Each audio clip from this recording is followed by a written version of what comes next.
Now we are with rotor design.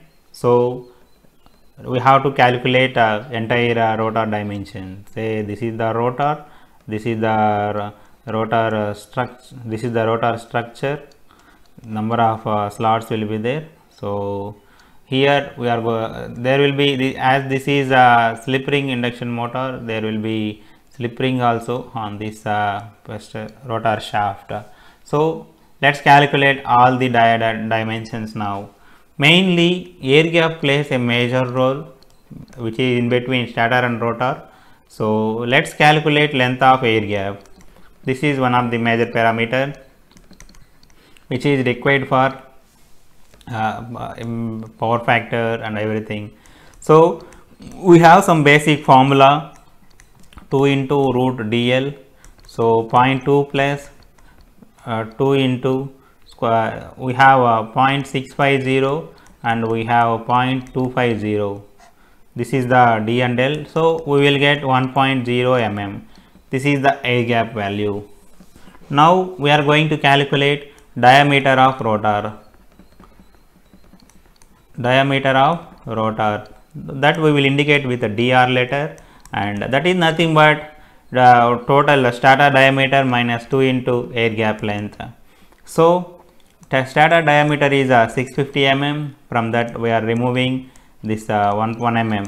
So 648 mm is the diameter of rotor. So this value is nothing but 648 mm. Now what we have to do is let's design rotor winding.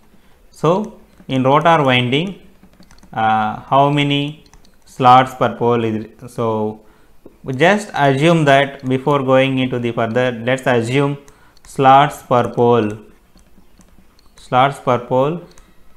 per phase. So this is for the rotor. Already for stator we assumed 3. For rotor generally plus or minus 1 extra we will assume, as 3 is the minimum. So assuming 4 is good for this case. So it means we took plus 1. So let's calculate total rotor slots. So you have total rotor slots, that we will say SR.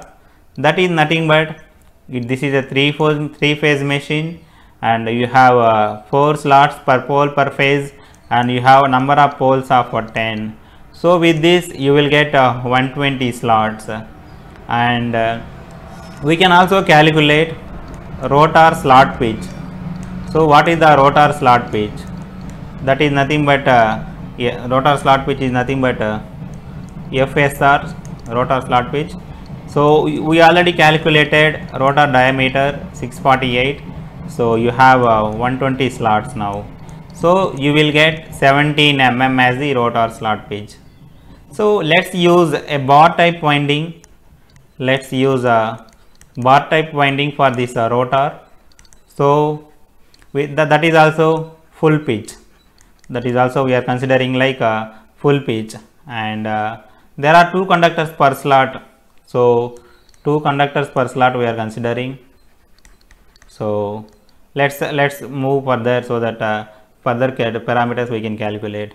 As it is a full pitch coil, the pitch factor is Kp, that is 1, that is for full pitch coil, and the distribution factor, let's calculate distribution factor. So distribution factor, this is nothing but with QR equal to 4, we are considering with QR equal to 4, that value is nothing but sin 60 by 2 by QR here is a 4, and again sin 60 by 2 into 4. So this value we will get like 0.958. So this is a distribution factor. So rotor, let's calculate rotor winding factor.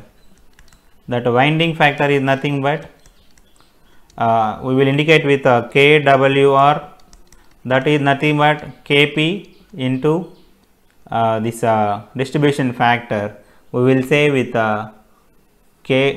KR. distribution factor, otherwise KDF. So otherwise KD also we can say. So let's 1 into 0.958. So we got this value as 0.958. Similarly, let's calculate rotor turns per phase. How many turns required per phase of a rotor? So that is we will indicate with a TR. So you have 4 into 10 number of poles into 2 by 2, that we will get it like 40. And using star connection, let's use star connection for this rotor. Star connection again. So rotor voltage per phase at standstill. So this figure we are going to calculate. Rotor voltage per phase at standstill we are going to calculate. This we will indicate with ER. So there is one simple formula, TR into KWR, number of turns in rotor, winding factor in rotor, by stator TS and winding factor for stator KWS into ES. This is the voltage in this stator. This is just a proportional formula, nothing special here. So we already know that for rotor, number of turns TR is calculated like 40 into the winding factor for the rotor 0.958. Similarly, for the stator, this is of 360 and this is of 0.96. So there 1910 volts, it is the stator volts, 3.3 kV by root 3. So if you do this, we will get 212 volts in the rotor. So voltage between slip rings. So externally you have slip rings. So voltage between slip rings will be line voltages. So that line voltage should be root 3 times higher than this 212 volts. So that is nothing but 367 volts. So this is also within allowable limits. This is also within limits. There is some limit of 600 volts. So this is also within a limit. So for us there is no issue. Now let's calculate conductor size. So in this rotor we have to calculate now the conductor size. What conductor required for this rotor? So generally rotor MMF, whatever it is there, we will assume 85% of stator MMF. Whatever a stator MMF, total MMF is there, from that we will assume 85% is contributing for the rotor. So rotor current per phase. So rotor current per phase, that we will indicate with IR later.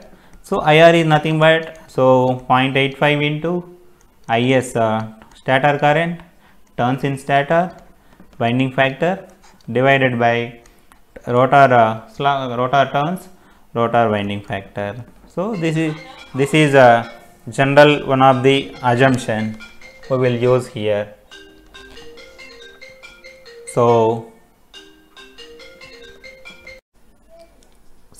here the IR is nothing but rotor current. So let's calculate the IR. We just used the same formula, 0.85 into IS into TS by KWS, TR KWR. This is the formula. So we will get 191.5 ampere. So here we chosen current density as 5.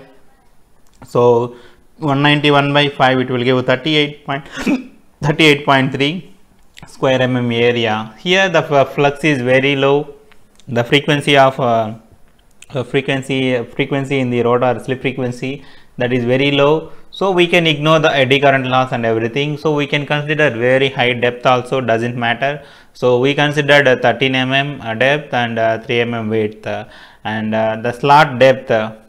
So let's calculate the slot depth. So here that is we took like a 13 by 3 mm size and covering is 0.5 mm each side, and we are considering two rotors two bars in each slot. So that's why 2 into 13 and 4 into 0.5. The slot insulation we considered is 3 into 0.3, and the separator is 2.0 mm. This is the separator to 2.0 mm. Similarly, the wedge we took at 3.3 mm, and the lip is 1 mm, and so the 2.1 mm we considered extra as a slack. So total slot depth is 37 mm.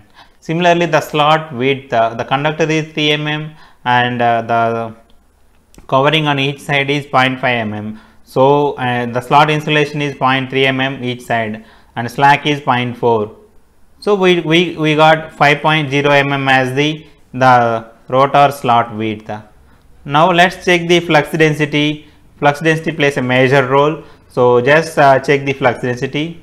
For checking the flux density, we should take it like at the root of the slot. So width of the rotor teeth at the root, that is nothing but pi into 648. 648 is the rotor diameter, and let's consider this extra let's consider this extra space. So you 5 into 648, if you remove 37 mm slot depth, you will get total periphery of the rotor at this space. If you divide by with 120, that is the number of slots, you will get a slot pitch. If you remove the slot width 5 mm, that is constant throughout the slot, you will get 10 mm. So the slot is 10 mm now. Here the slot is 10 mm now. So flux density at the root of the teeth, let's calculate this. So flux we know already, 25 into 10 power minus 3, and let's calculate 120 by 10 is nothing but 120 is the total slots, 10 is the poles. So slots per pole. So per slot per pole you will get around 12 slots. So 12 into, so 0.207 is the net iron length, and 10 is the the width. So finally you will get this value as 1.0 Weber per meter square. So 1.0 is within the limit. Generally we can go 1.2 to 1.5 for this flux density at the root. So this is within the limits, hence we are safe to go. And length of mean turn for rotor. So let's calculate length of mean turn. Mean turn for this rotor. So that is nothing but LMTR I am designating with. So 2 times total length slash 1.25, and 2.3 times so 2.3 times 0.204 we will take. So next 0.24 we will take it as extra. This is a tau. This is a slot pitch actually. So rotor resistance per phase, let's calculate this entire value sums to 1.2 meter. Now let's calculate the rotor resistance per phase. So that we can calculate the I square R loss in the rotor. So we are just considering like RR, that is nothing but rotor resistance. So the 40 is the number of bars, 0.021 into 1.2 meter each bar, divided by 39 is the area. So we will get 0.026 ohm. This is the resistance now, rotor resistance. So let's refer this rotor to the stator side. Rotor resistance, let's refer to stator side. So whenever we are referring resistance to the rotor resistance to the stator side, we will indicate with some dash at the head. So 0.026 ohms. So here you have 360 turns, here you have 40 turns. So you will get 2.1 ohm. So total copper, let's calculate total copper loss now. Total copper loss, that is nothing but 3 into I square R. So I square R we have 191.5, and resistance we have 0.026. So this entire value gives 3860 watts. This is the copper loss in the rotor. Now let's calculate rotor core. So that depth of core is rotor core. So depth of rotor is nothing but we will take it like same as stator. Depth of rotor equal to stator core depth. So both are same because both has to carry similar kind of same flux. So both DC are rotor and DCS both are same. So that is 46 mm. We already calculated for stator in the previous video. Now let's calculate inner diameter of rotor lamination. So for calculating inner diameter, let's take just outer diameter is 648, and you have slots of 37 mm, and you have stator core of rotor core of 46. So you will get 482 mm. So if this is the rotor inner and outer dia, then inner dia will be 482 and the outer dia will be 648. So this is about this rotor design, guys. Keep watch other parts of this video.